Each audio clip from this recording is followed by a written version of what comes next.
Are you ready to transform your summer into an epic splash-tastic adventure? Say goodbye to wasteful, single-use water balloons and hello to the ultimate in reusable, eco-friendly fun with reusable water balloons. Check out the link in the video description to get yours on Amazon today. Jay Slater's GoFundMe page has hit an incredible £70,000 as his grieving mum pleaded for more cash to fly her boy back to the UK.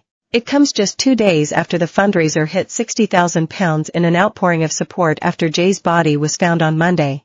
The family's fundraiser for the repatriation of his body home has now received more than 5,600 donations. The page has now raised £70,000 and additional £40,000 to the initial benchmark of £30,000. Jay's family has yet to comment on the new record. But on Thursday, Mum Debbie Duncan, 55, posted to the GoFundMe page to thank well-wishers. She said she was overwhelmed by grief and thankful for the support the family has received from the public. Debbie also asked people to continue donating so she can give her son the send-off he deserves. Online trolls have previously slammed the grieving relatives, disbelieving that they need all that cash and more. But the family spokesperson LBT Global hit back at them, saying Jay's family were seeing vast amounts of hateful content online. Boss Matt Searle said, "This hate comes from people who, I assume, have never had to repatriate a deceased loved one. Those costs can top £20,000 easily. These people probably haven't had to arrange their own child's funeral, nor felt the need to make it the biggest and best they can as it's the last thing they'll ever do for their child." On Wednesday, heartbroken Mum Debbie, Dad Warren and brother Zach left touching floral tributes and handwritten notes in the mountainous region of Mosque where the teen fell to his death. The next day, the family was seen in public for the first time as they paid an emotional visit to a church in Santiago del Tide, close to where the teen tragically died. They also deployed a private search team to figure out the exact location the body was found. Jay's body was tragically found on Monday at the bottom of a treacherous ravine in Mosque, 4 weeks after he disappeared while on holiday with his pals for the NRG Music Festival. The apprentice bricklayer, 19, had traveled to a remote Airbnb in Mosque with 2 men in the early hours of June 17. He had been partying all night in Playa de las Americas, close to an hour's drive away. It comes as, in the morning, he attempted the 11-hour walk back to his own accommodation miles away. Jay made a tragic final phone call to friend Lucy Law to say he was lost, needed water and only had 1% phone battery.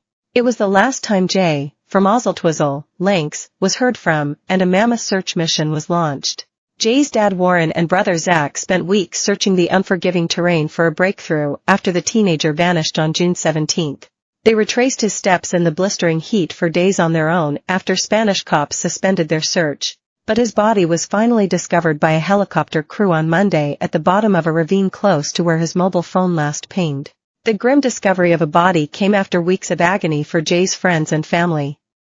Here is how events unfolded. June 16, Jay and his friends party on the last day of the NRG Music Festival at Papagayo nightclub in Playa de las Americas, Tenerife.